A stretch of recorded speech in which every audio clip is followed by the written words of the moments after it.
You're listening to Sudbury News Talk. I want to show you something. Stand by. On the morning shift.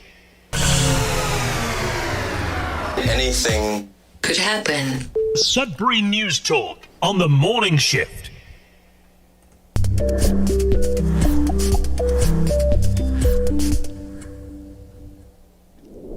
Oh, good morning, everyone. Happy Thursday, January the 5th, 2023. Happy New Year, everyone. If you weren't with us the last couple of days, we've been talking about the new year and the hopefulness that we have for what's coming in the new year, and hoping to be hopeful, I guess, even if that's all you got. I know on New Year's Eve we toasted to uncertainty, and I thought that was a blast, just to have a really great group of friends together and just relaxing night. But and I know Billy was there, and Billy's with us this morning, so I just want to introduce Billy and say good morning to you, Billy. I'm AJ Walsh. This is Sudbury News Talk, and our guest on Tuesdays and Thursdays usually is Billy, and like every other Thursday, Billy's here today. So good morning, Billy. How you doing, my friend? Very good. Good. Thanks. Good morning to you. So do you remember that when we were toasting to New Year, and I don't know who did it. We're like, what do we say? What kind of a year is it going to be? Like, do we say, oh, it's going to be a great year? Like, I think somebody said it's going to be uncertain. And there's too uncertainty. A flurry of toasts going around, but I am ever hopeful. Yeah, no, Billy, you are Mr. Hopeful. If there's anybody who's hopeful, it's definitely you. And I'd like to say good morning to Diane. Yes, it's January 5th. Happy January 5th to everyone. Yes, it is January 5th today. We're going to have a great show right here live on CKLU 96.7 FM and CKLU online at cklu.ca. You click on the Radio Player Canada app logo. You can stream us through the player. You can also download that app and take us with you anytime and listen to us anywhere at your convenience on your favorite device. So thanks for being with us on those, on the radio or online, also on the platforms of Facebook and YouTube. We're facebook.com/Sudbury News. We're also youtube.com/Sudbury News. And then all our other socials too. If you want to go and like and subscribe and follow, we do have Instagram. We are on Twitter. I'm going to be doing my best to post to Twitter from now on. Just the Sudbury News Talk in the morning. And I realized I could be posting that to Twitter each and every day, and I was not doing that. And so we had very little content on Twitter, and so there was no real reason to find us there. But I've just found a way to be able to do that, and I'm going to do that from now on. So make sure to like, share, subscribe, follow, and especially comment. The comments are working today, and we'll have a great discussion as we usually do on this show. Looking forward to having a chat about the headlines with Billy after the weather and sports. Let's dig right in right now. We'll have weather right after this.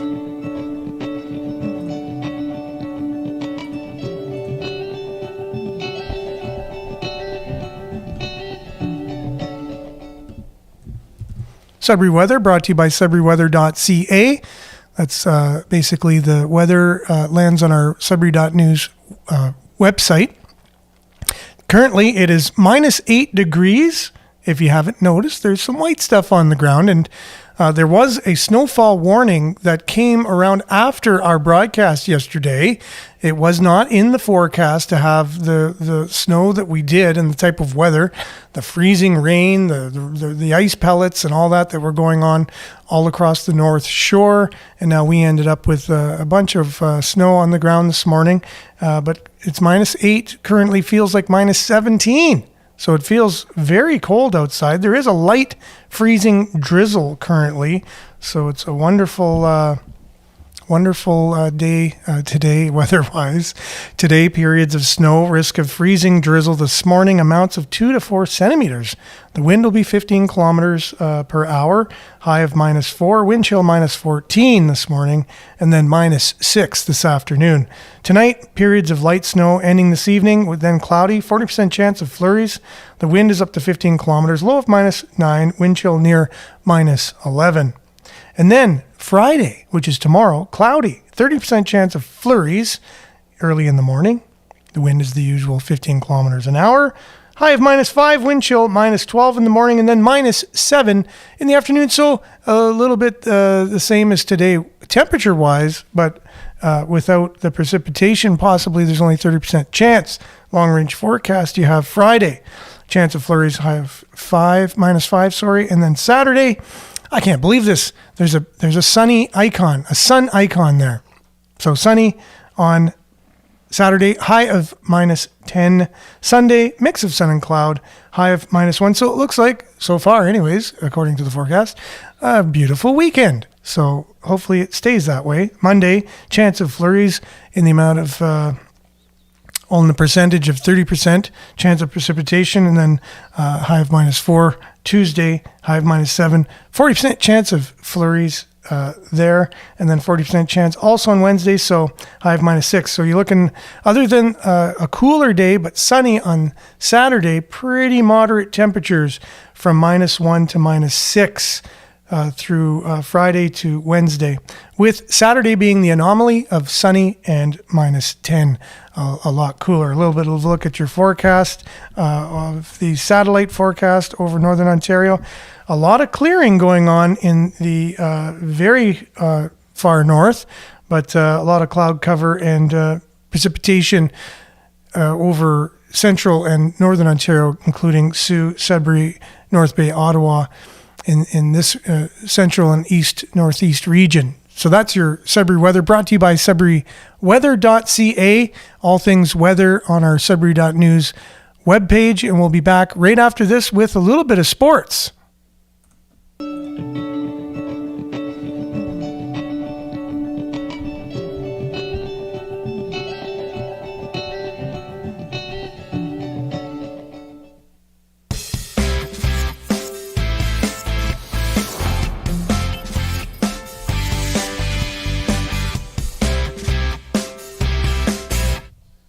And as we said yesterday, the Sudbury 5 are in action, I believe, coming up this weekend. So you'll have your first look at Sudbury 5. And for that, we have a CTV little look into the beginning of their season. We'll be back right after this. The Sudbury 5 players are getting in some last few workouts this week before they start a new season on Saturday. And throughout the afternoon, fans had the opportunity to come out and watch the team practice. Head coach Logan Stutz likes the idea of fan access. Yeah, public practice, and just if anybody want to come out, media, come on out, see the guys. It'll be a little bit of a lighter practice, but you'll see their personalities, and that's fun for everybody to see. We've got guys from the north, we got guys from Toronto, and we got a full team. It's going to be exciting. Stutz says fans can expect another good season with some new additions to the team. I think Sudbury is going to love them. They play high energy. They're great guys. I've been telling everybody I got an older team this year. Older team, a mature team.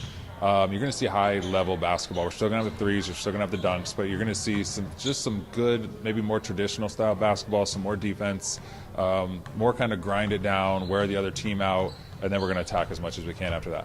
One of the newest players is Justin Shaver. He's originally from Ottawa, but played at Nipissing University in North Bay. There's a great group of guys in there that are really teaching me a lot with the new league coming back, and it's a nice refresher. It's definitely a good mix of guys, and I'm excited to keep going. One of the returning players is Evan Harris. He grew up in Los Angeles and ended up in North Bay a few years ago, where he and his family live during the off seasons. He says so far the team is really working well together. It's a good mix of some guys that were here last year and new guys, so I think that we're all gelling really well. And if there's one word to describe this group, it's definitely hungry. We're here with a singular goal, singular mission, and it's have fun, but also get the right result at the end of the game. The team will be playing a pair of weekend games at the Sudbury Arena. Saturday night's tip-off game is at 7 p.m. and Sunday's game is at 2 p.m.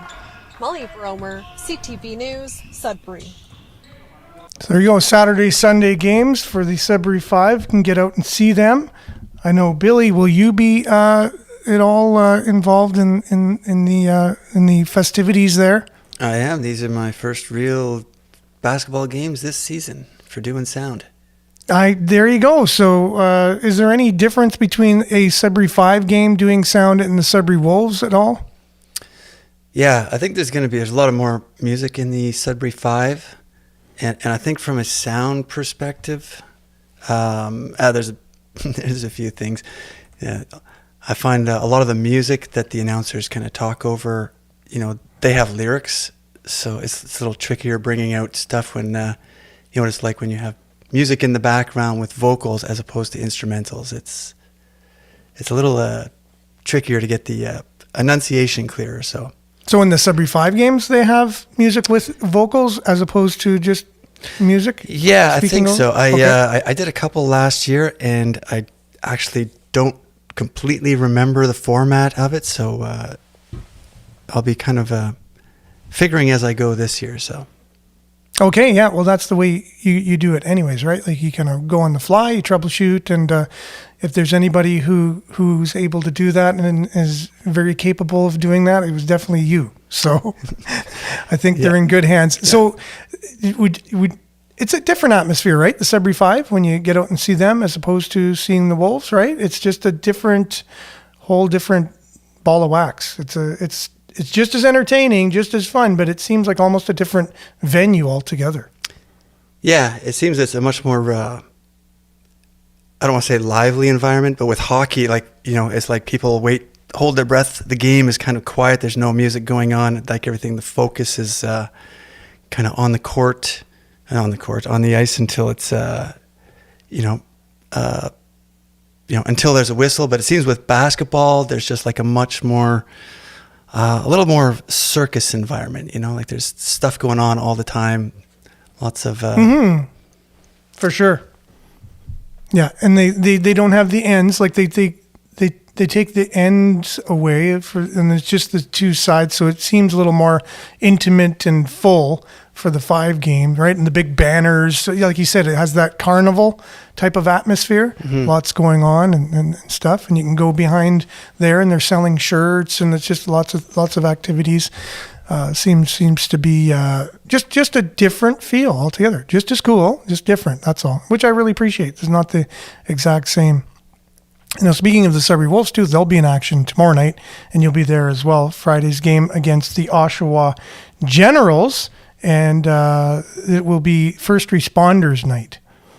You know how they have a theme, basically? Yeah.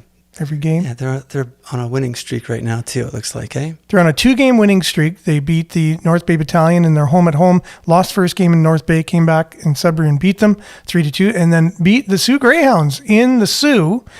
And so they beat them 7-5. They're on a 2-game winning streak.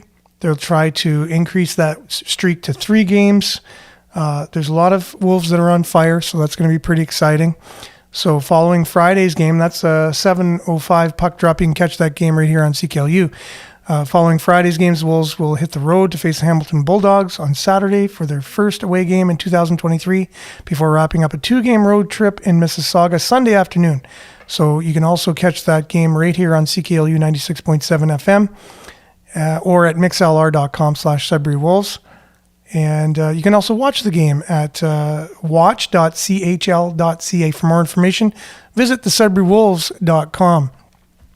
I'd like to just give a shout out to David. Good morning, David. Thanks for being with us, my friend, each and every day. Looking forward to always being with all of you. And great to see, everybody just chiming in. Just makes us feel like there's actually people that are part of the conversation and watching, and we're not just talking to ourselves. Miles says last night, and this is sports related, so I thought I'd get this in too. He saw Brian Savage at the game last night, and I saw him too. The World Junior game in Hamilton, which Canada beat the USA 6-2. Now 6-2. Now his son does play for the U.S. That's true, and I was wondering about that. I thought, isn't he from Sudbury, Brian Savage? Like, what's he doing going for the U.S.? So it must be that his son is dual citizen or something, or his wife is from the U.S. maybe, and goes to U.S. college and plays there. He's playing for the U.S. A lot of times, players, if they have that option, they'd rather play for another country's team, even if they they have an option, some players, what teams they could play for, and they wouldn't make one team, so they get to play for another. I know that was true for someone that I grew up with who played for the Sudbury Wolves and then went on to play for the Montreal Canadiens and won a Stanley Cup with them. Paul DiPietro was also a captain for the Sudbury Wolves here, and he went to play hockey in Switzerland after his NHL career. And the Team Canada would never take him at the time, but he played for the Swiss team because he could. He was a dual citizen. He played for Switzerland, and he beat Team Canada single-handedly 2-0. He got both goals in the Olympics in Italy, and was a bit of a time to show the team that would never have picked him. He beat the whole team, including Wayne Gretzky and Joe Sakic and I think Mario Lemieux. I can't remember. But anyways, the big guns. And Martin Brodeur, arguably one of the best goaltenders to play the NHL. So that was basically a huge moment for him. So maybe that was the same thing with Brian Savage's son playing for Team US. But what a great game. Did you have a chance to watch any of the World Juniors this year, Billy? No, I haven't. Now, Tina has only watched one other hockey game in her whole life. And so last night I said, Tina, you have to come, even if it's for 5 minutes, just sit beside me and just watch a little bit of the game. So I explained to her who Connor Bedard was. I said, now, this is a young 17-year-old. He's breaking all the records for Team Canada.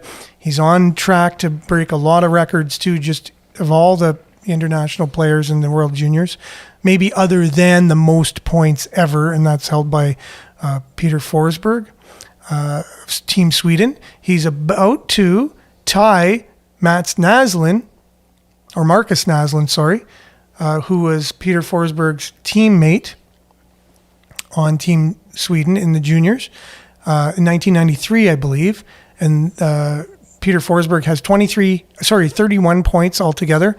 And Marcus Naslund has 24 points. And right now, Connor Bedard's sitting at 23 points for this tournament. So he just has to get 1 point to tie that and then one more point to be second overall over all the World Junior players ever. And he's only 17 years old. Like, these guys are like 18 to 20, 21, I think. So he's playing in, players that are way above him in terms of experience and age. And he's killing it. And he got the first goal for Team Canada last night. If it wasn't for that goal, I argue that Team Canada would have lost that game. It came at a point where they needed to change the momentum. The U.S. were coming out and just pummeling Team Canada, and they were on their way to just rolling over them. They had more energy. They had more excitement. Canada didn't seem to have an answer for the U.S. team. And Connor Bedard got a really great pass and was able to change the momentum of the game and put it in the back of the net. There was a couple disallowed goals for the U.S., which also took the steam out of their sails too. But the one was questionable, the first one. Second one definitely was a legitimate no goal. But it was a great game. And so tonight's going to be the gold medal game between Canada and Czech. U.S.? No, they beat the U.S. last night. Oh. So U.S. is going to be playing Sweden in the Czechia is the name. Like, I'm just trying to think of their new name they have because I'm not used to calling them that. But Czechia will be playing against Team Canada in the gold medal game. Czechia already beat Team Canada in the first game of the tournament. So this will be an amazing game to watch. So I just encourage. It's tonight at 6, I think, or 6:30. Okay. Well, what happened with Tina? Is Something she like like that. a fan for life So now? Or? Tina comes, sits down beside me. I tell her all about this stuff. As you can tell, I'm pretty passionate about it. And I'm explaining all this stuff to her and everything. I said, you got to watch this game. But because it was such an intense game, she sat there through the whole thing and watched it right to the end. And she says, that's the second game I've watched in my life. The first one was with her dad. And anyways, so she's definitely, I couldn't believe it. She watched the game. So it's amazing how when you don't really know too much, you don't think you like something, but if somebody just explains some fundamentals about it, and then you try something new out, it's like a new food. You say, no, I don't want to try that, and then someone says, oh, it's the best. You got to really, and then you say, oh, okay, whatever, and you try it. Wait a minute, this is pretty good. And I think life should be more like that, trying things you haven't really tried before, experiencing things. You ever see Yes Man with Jim Carrey? Yeah. Yeah, that was a great movie. Similar to that. I went through that experience myself. You have you? Okay, exactly. I like how the arc goes. Like, there's like it's not just a straight arc. There's like, at the end you sort of like learn some discernment. You gotta, that was great that I did this, but now I have to, I'm at a new level where it's like, you can't just say yes to everything. No, exactly. You try saying yes to everything, and then you kind of, the pendulum comes back and says, well, some things are going to endanger my life, so maybe I shouldn't say yes. But it to did those break things. you out of that mold. So exactly. Now, we spent more time on our sports segment than we normally do. We normally just give the facts, we move on and whatever, but today is a little bit longer. But Sudbury Sports, brought to you by SudburySports.com. That's Sudbury Sports guy, Randy Pascal. His website, SudburySports.com. Visit it for all the latest in Sudbury sports. He's a really great sports journalist, been around forever, and everyone in the sports world knows him, and he's just a great guy, too. So Sudbury Sports, brought to you by SudburySports.com. We'll be back with headlines and a deep dive today, right after this. As soon as I find the video on the screen, there it is. We'll be right back.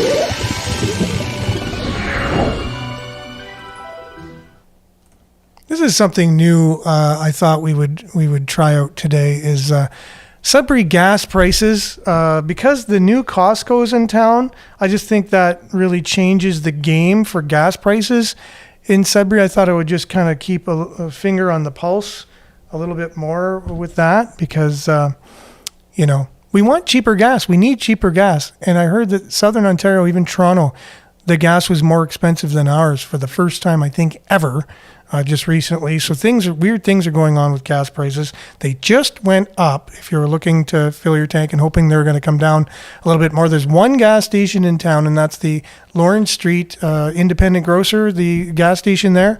Current price is $137.2, but probably going to have lineups this morning because Costco's even more than that, $142.9. So then that's going to set the precedent for all the rest.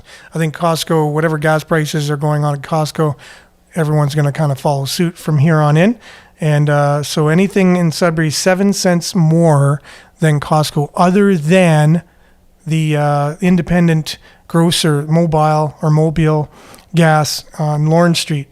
So $137.2 on Lawrence Street, independent, and Costco's $142.9. And then Pioneer, $149.6. That's in Chelmsford. Circle K in Chelmsford, $149. Petro-Canada on Regent Street, $149.9. So basically $150 everywhere else in town. So those are your gas prices, brought to you by Sudbury News. That's who brought you those. So we'll be back right after this with headlines.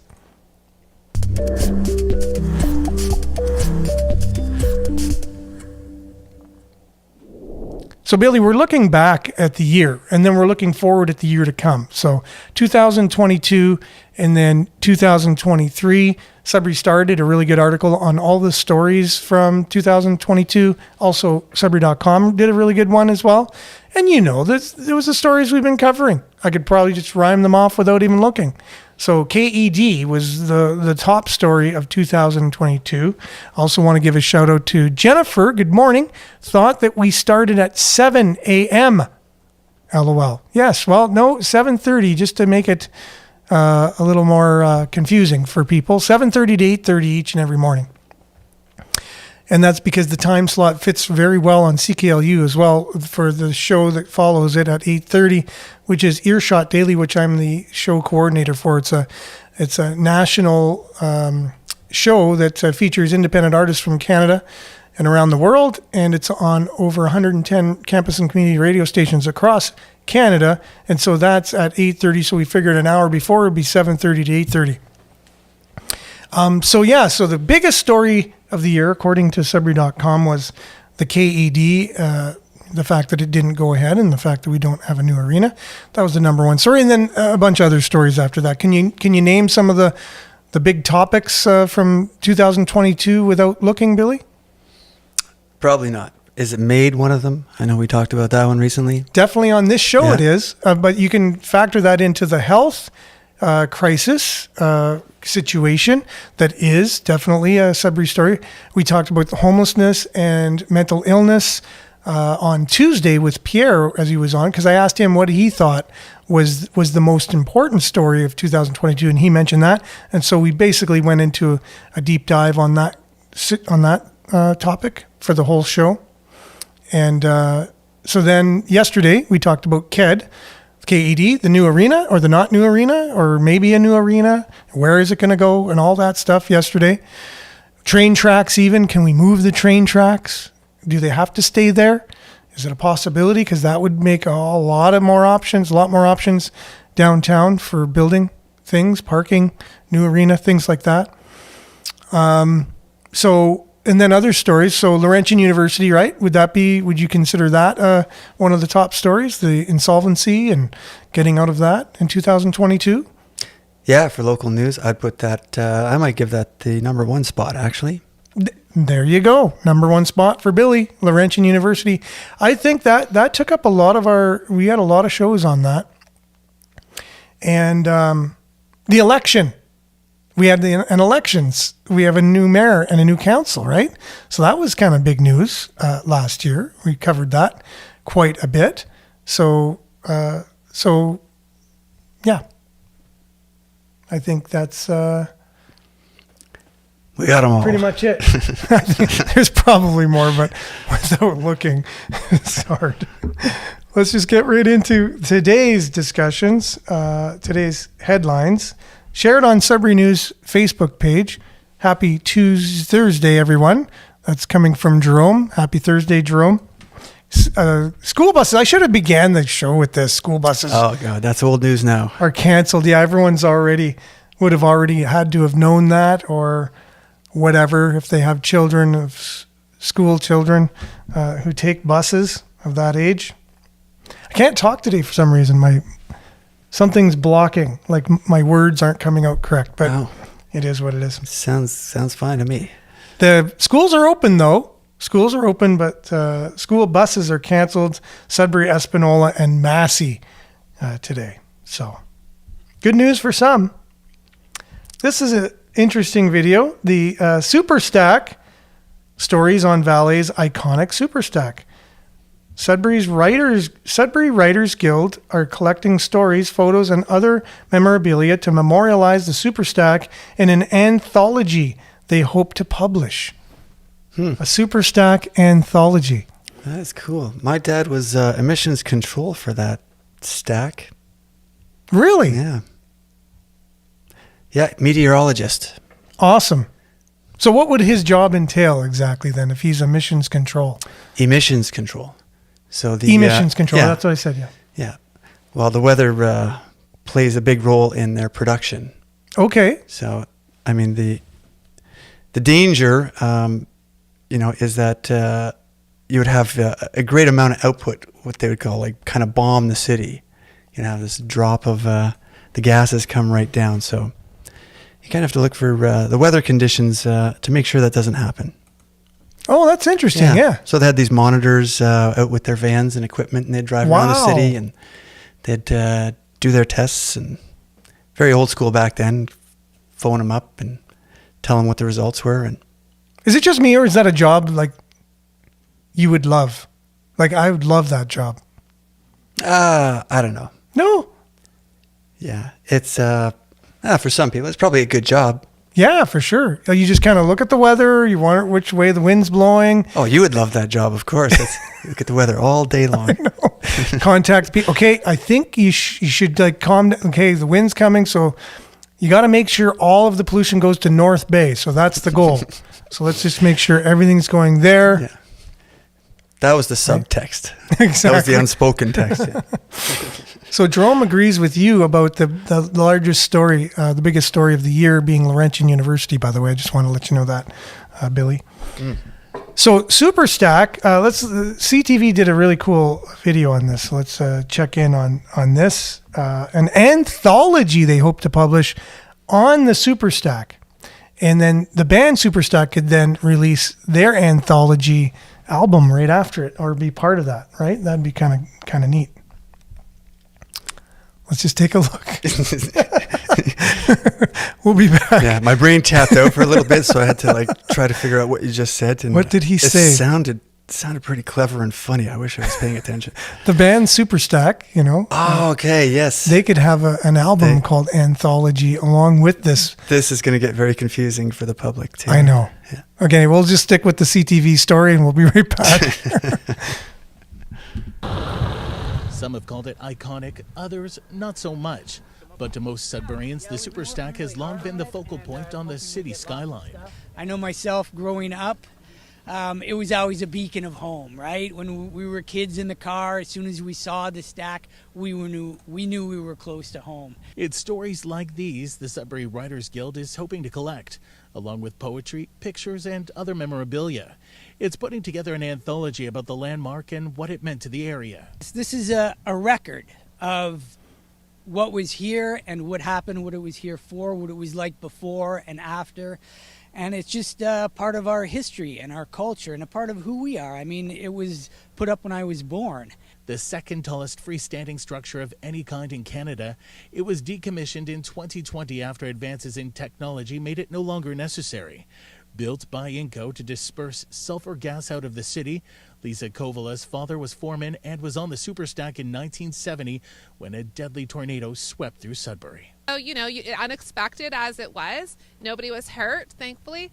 He did say some men, when they left the job site that day, never came back. But, I don't blame them for that. Kovala says she's hopeful Sudburyans will come together to provide this project with different perspectives. And, once it's gone, but we'll have their words and their ideas and their stories to kind of have a memory of it. This is the Guild's second anthology after putting together a book on the General Hospital entitled Painted Voices back in 2021. People have until May to submit their work.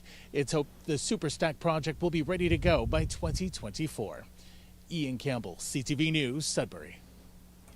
So do you think you might be able to drum up some stories possibly from your, maybe that your dad shared with you to go along with that? He might have some stories too, right? No? There could be, yeah.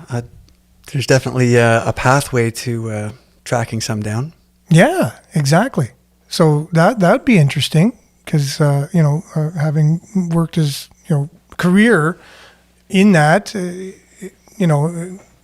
if he's anything like my dad sharing stories about his job, there weren't too many memorable ones for me from my dad.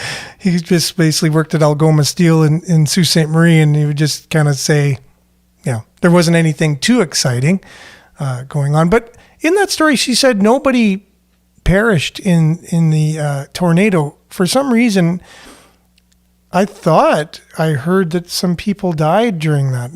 Did you? That's also? Exactly what went through my brain too. It's like, yeah. Unless it was like an urban myth that someone on the smokestack. Yeah, I thought, and for some reason, 3 people come to mind. But I don't know.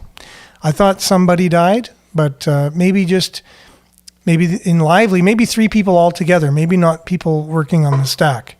Maybe just from the tornado itself. But it was a pretty bad tornado, I remember. I don't remember because I wasn't here, but I remember hearing, or remember, through news stories about it, following it. Yeah, we moved here shortly after. Oh, okay, yeah. But I did, so you're like me then. You thought there were some people that perished in that. That's what I thought too. Yeah. We covered the Sudbury 5, the World Juniors, going to be the gold medal tonight. That's also shared on our Facebook page. There is a story from Sudbury Star. It's a letter, and we oftentimes share letters because it's a similar thing to the comment section. People commenting on stories that we're talking about. They're basically chiming in on Sudbury-related issues. So oftentimes we'll share the letters that people share with Sudbury Star. Miles says, no one died. He was 13. He remembers. Oh, good. All right. Appreciate that, Miles. Thank you very much. Now, is that from the stack or is that the tornado in general? Like, because the tornado swept, I know Lively got hit pretty hard, and he says his aunt lost her carport in Lively. Okay, yes. I know Lively was hit pretty hard. Out of all the communities in Sudbury, that is. So here's a column. It says, Canada needs to return to a Christian way of life. In the 10 years this Liberal government has been in power, we've become an atheistic society. Maybe athletic too in some degree. I'm not sure. My brain's not working today. An atheistic society with no moral values. So what comes to your mind, Billy, when you just hear somebody's comments like that? Well, I don't know if those two correlate. Okay. But, yeah, and I guess you could see that angle, but I don't know. I think there's something to be said for maybe the other angle where there is a lot of, almost like I would say you could make an argument for increased morality. You have a whole, you could argue that maybe the whole social justice thing is something that people are getting concerned, and there's a lot of people, with these problems, you end up with more people really in the trenches. And, when they're in the trenches, those people are, service to others kind of people. So can we possibly say a switch from Christian morals to other morals? You know what I mean? Yeah, like and it's a very subjective term too, right? Fundamental moral, like where they come from. Morals come from a place, right? Yeah. So let's say I'm not a Christian, but I want to make some kind of mandate of what morals or principles I want to base society on, kind of thing. Yeah. Yeah. Yeah. I think life is trying to figure out a moral code, and bumping into these things that, what's that? It's not like a catch-22, but when you realize you can't hold these two thoughts together anymore, like one of them has to give. Again, there's a word for that. It's one of those words that I will never think of in the first 10 seconds that I need it. Yeah. Now, comments coming in. Jerome says basically, no one was killed in that tornado, but a lot of underwear was probably damaged. So, kind of joking. And then Miles said his dad talked to guys who worked on the stack, and they were saying basically they never lost anyone, but it swayed about 10 feet in distance side to side. Could you imagine being up that high with a tornado and it's swaying 10 feet, that structure itself, 10 feet side to side? Anyways, blow your mind. So, okay, yeah, so our deep dive today, I guess it's going to be a deep dive, I would just assume, is this particular story, this letter to Sudbury Star about our values in society, and basically, I guess they're moving from a Christian-based value system to another one. And so what is the other one, and how is it all going to play out? In January of 1968, the Supreme Government of Canada ruled that restricting abortions was unconstitutional. What legacy abortionists have left Canadians? 100,000 abortions a year. That's 6 million babies not given a chance at life. And just to let everyone know, on this show, we like to unpack things, and sometimes topics can be triggersome, and they can kind of get emotional, and so it's a bit of a disclaimer. Also, that the views expressed on this show do not necessarily reflect those of Laurentian University or that of CKLU. They are our views and the views of a particular person writing into Sudbury Star here. And that's what we're reading. We're reading their views on this particular subject. So they're saying basically because of the Supreme Government of Canada ruled, Supreme Government, wouldn't that be Supreme Court of Canada? I think they prefer Supreme Government now. Okay. Is that okay? Okay, in 1968, there was a ruling that restricting abortions were unconstitutional, and then so that led to 100,000 abortions a year. And I don't know the statistics on this. I haven't gone in and fact-checked and whatever, and so someone is able to do that, and these numbers may not be accurate, but that is what this person is putting out there. And that would equal 6 million babies not given a chance since 1968 at a chance for life. Since then, our society has evolved tremendously beyond abortions. We've moved into a new chapter of immorality in our society, and he's pointing out euthanasia as being that. After 54 years, we have become immune to the deaths of our fellow citizens and have lost all sense of right or wrong to the dignity of life. Through its medical assistance in dying MAID program, Canada killed more people with lethal injections last year than any other country on earth. Many of them poor, homeless, or hopeless. And soon, starting in March, lethal injections will be offered to anyone who judges their mental health difficulties to be intolerable. In 2016, the rules relating to MAID were changed so that anyone who has a serious and incurable disease or disability that is irreversible to intolerable suffering became eligible for MAID.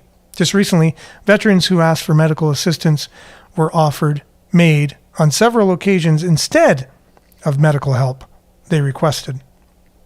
The United Nations Special Report in 2019 reported on the rights of persons with disabilities. Seniors reported they were offered a choice between a nursing home and MAID.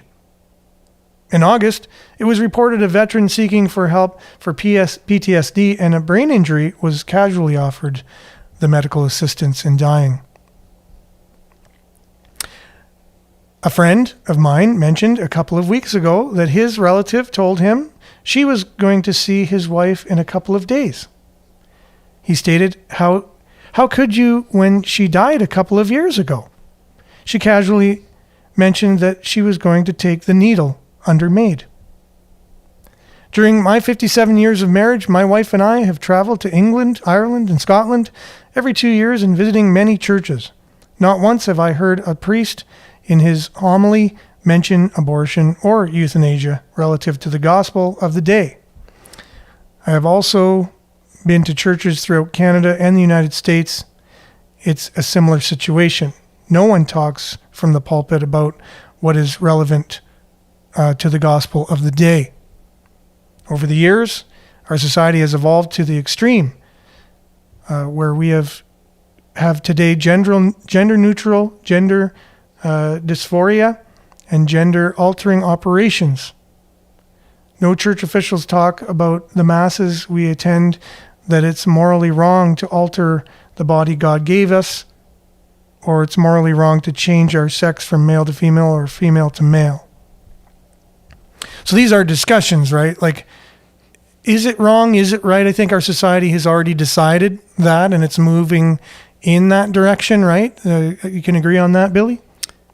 I don't know if I would agree that it's been society has decided. I mean, it's pretty split, right? There's, I mean, a lot of people think governments should offer that, but it shouldn't be in the culture to promote it. Do you feel there's a segment of our culture that is promoting that? Well, again, I think it's a bit of a top-down. Probably it looks like it's being put into place through the channels of systematic institution. What's that word I'm looking for? But basically, the programming of the institution itself. So if they're saying they're to recommend this, and I mean, that's going to be, that's not something you want to see as a first option. That makes sense? Yep. Now, this particular person is taking the point of view, a Christian one. Like, he's obviously Christian, and he's wondering where are all the Christians in this, and why aren't they really getting involved and whatever. And I noticed in the United States, a lot of them are getting arrested. In England, there was a lady praying outside an abortion center, and she was arrested because the officer said, "What are you doing here? Are you talking to anyone?" She said, "No." Are you going to do any damage to anyone? No. Well, what are you thinking about right now? She goes, "Well, I'm just praying." She goes, "Well, that's not allowed." And so she was arrested for praying outside of an abortion center because you can't do that for some reason. I just thought that was interesting. Yeah, and governments have been doing that for a long time. So again, back to the particular article, this person's talking about, beginning with Paul, the saints weren't afraid to speak truth to power and speak it boldly. They demonstrated that it is possible to be both critical of the church and faithful to it and God. Canada is no longer a Christian country, which, as I can tell from our viewers, we're at 13 viewers, and as soon as we started talking about religion, we went down to 4. So I'm sure, Canada, we're not really, that much into talking about religion openly or God or, any of these things. It's just we become a very secular society very quickly. We went from Christian to secular. And what's that movie? 60 Seconds or whatever, Gone in 60. Anyways, it's a French. Gone in 60 Seconds. Isn't that a franchise? The Cars. Okay. Cars, yeah. Anyways, so we went really fast from Christian to being secular. So he's making the case that basically, you should be able to speak truth to power, and we do talk about that in university, but they've kind of changed that to secular should talk to the church like that because the church is the power and the secular should be the one speaking to power. So they kind of just reverse that whole thing. So truth to power means something different today. Canada is no longer a Christian country. In the 10 years the Liberal government has been in power, we become an atheistic society and are no longer God-fearing people with any morals or values. Integrity and ethicality is non-existent. Moral judgment present at the heart of a person enjoins him at the appropriate moment to do good and avoid evil. Canada has become known worldwide for the killing program, which is true. We are a leader in euthanasia worldwide, and other countries. We are the leader in that. Killing people by euthanasia expanded in 2021 to 10,000 patients killed by their doctors last year. Parliament is now considering euthanasia for infants, euthanasia for minors, euthanasia for dementia, and more. And coming in March, it'll be for the mentally ill. A CTV program, W5, several weeks ago concluded that Canada has become the #1 country in the world promoting euthanasia. As a Christian, I agree with Paul. Hail, Holy Cross, our only hope. So basically, God is our only hope.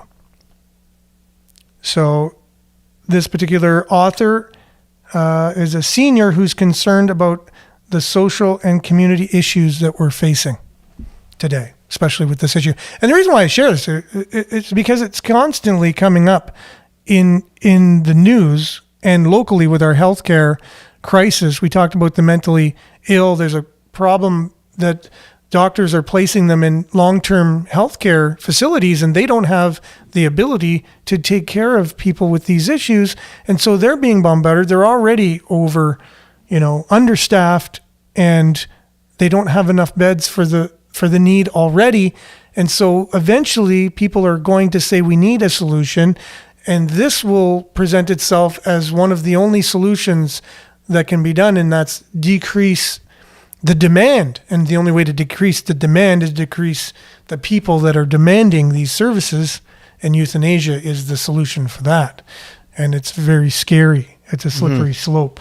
So they're broadening They're broadening it. It used to be just people that were suffering, that were not going to find any relief for their suffering, terminal illnesses, that they could say, okay, look, it's better to relieve the suffering of this person rather than have them being tortured. So that's where it started, right? And then people that were concerned when they brought this in and said, yeah, let's go with this. They were like, yeah, but what if it expands? No, don't worry about it. It won't expand. Like, come on, you're a conspiracy theorist. And now we see that it's being rolled out for all types of other things.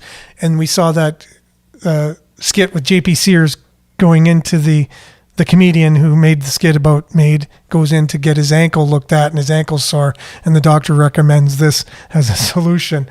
So he's showing like the extreme of what it could possibly go to, right, in the future. Is this dangerous or is this not dangerous, Billy? Well, I think it's potentially dangerous. And, I think on a larger abstract too, like a lot of what's going on right now is stuff like this is being handed over to the people to decide. In a way, I find like the past has been largely controlled by institutions, and the people haven't really been having discussions like that. It's all done by so-called experts, and it's almost like that age is sort of transitioning where it's coming down to bring yes men around. Mm-hmm. It's kind of like when you just say yes to things, and you go, I'll trust my doctor. I'll go see what he says. I'll do what he says, and it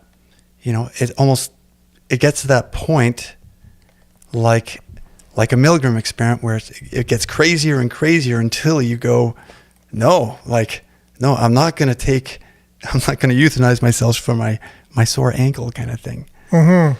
So, but is it the frog in the pot type of thing? To me, it's totally the frog in the pot. But I think what's great about what's going on right now is if you think about how do you solve that situation if you're a frog in a pot with other frogs, the only real way out is for the heat to get turned up faster. So it alarms the other frogs as well, and then you can collectively find a way to hop on each other's back and get out. Definitely. I know Jerome is chiming in here, and he says his comments are being cut off, and I do notice that on Facebook, that they're grayed out. But he's basically just saying it's government-sanctioned murder, plain and simple. So I'm able to share at least here on this. I may get my hand slapped by Facebook. I'm not sure why, but it's an opinion, and that seems to be what's going on. So he said his comments were being cut off. The Star Trek movie, where no man has gone before, catches some emotion. This is where Dr. McCoy thinks back when he euthanized his own father and a cure came out a month later. Oh, I didn't even know that episode existed. Interesting. Wow. Yeah, that's what I was talking about. My dad was diagnosed with terminal cancer, double hit lymphoma. It was all through his spine. Doctor gave him weeks to live. And they tried chemo on him, and just because there was, the doctors overlooked some things. There was some incompetency there. They gave him the wrong type of chemo for his type of cancer and said, sorry, I guess that was our last resort, but he's only got a couple weeks to live. That was 5 years ago, and his cancer's in remission. He's still with us. And so if he would have said, I only have a couple weeks to live, I don't want to go through this, I'm going to take this option, then his cancer went in remission. And so back to this letter about Christian and God, and, did we have any choice in being born ourselves? Like, did we actually have a hand in being born? Did we choose who we were going to be born by, or where, or how? Or we didn't have a choice then. And so... Are you sure? You know what? I'm not sure. And actually, I do believe in the higher sphere of things, we did have some kind of choice in that. before we were born. But that's a whole belief in, a belief system that doesn't get really talked about all that much. But technically, we didn't really have a choice in that. And so why would we have a choice when to end our life? And we used to look down upon that, It used to be like murder. Even if you committed suicide, you were murdering yourself. Who's to say, you take yourself out of the game before God, let's say, if you take God out of the picture, and then you can't even have these conversations. A higher power, a higher purpose, a purpose beyond ourselves, let's say. Do we know everything there is to know about everything? And so when we take ourselves out of the picture, did we have a purpose? Were we meant to do something? And we're making the decision to take ourselves out of that? Do we really know? If we did, well, then we're kind of playing God. You heard that saying before, you're playing God. Well, it's kind of like what we're doing with this, right? My dad would have, if he would have known this existed, he might have taken that option. And anything he did after that, who would know? Well, he could have came up with the cure for cancer, for crying out loud. And if he took this route, then he wouldn't have possibly come up with the cure for cancer afterwards. You just never know, right? So. No. I will take the extreme example of the other side, where we do have technology. We could hypothetically keep a body alive, possibly indefinitely.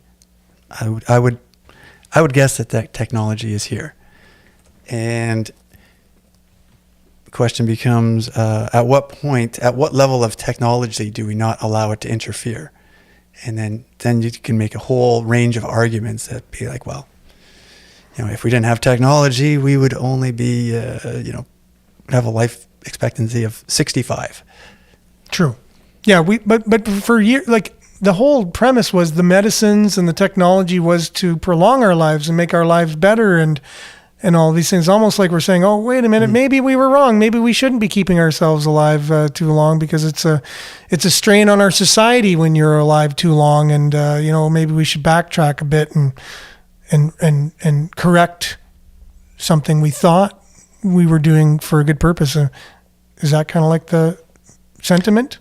Well, I think we have to find the reality of the situation, and like I said, you could pinpoint an extreme version, like say we just have just unbelievable suffering, no quality of life, just tortured states for, and if you do this like for millions of people forever, it's like, well, that's clearly a notch too far in that direction. So let's find somewhere between there and here, kind of thing. Yeah. I just believe killing people is wrong, period. Whether it's at birth or any time in life, killing people is not the solution.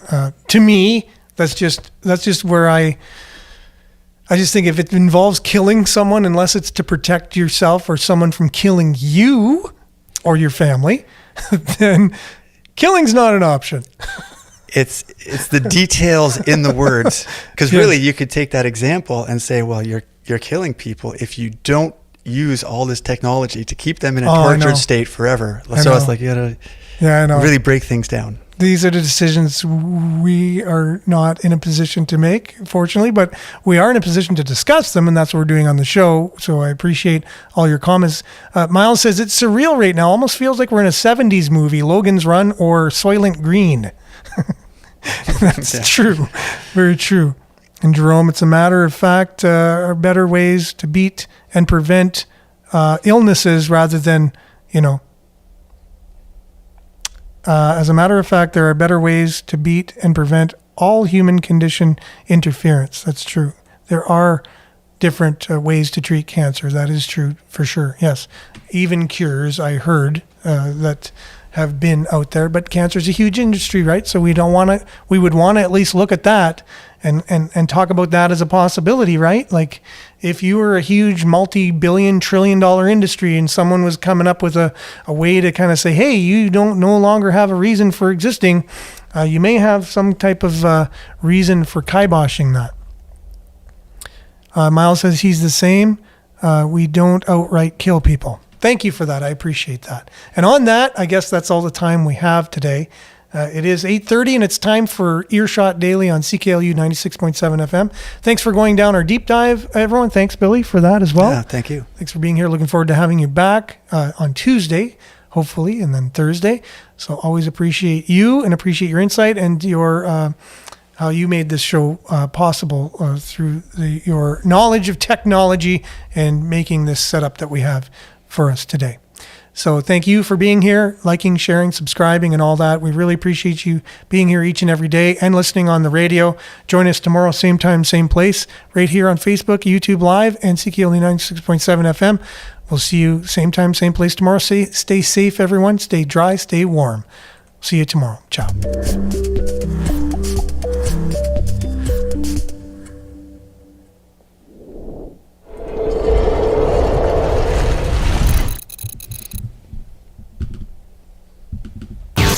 This is Sudbury News Talk on the morning shift.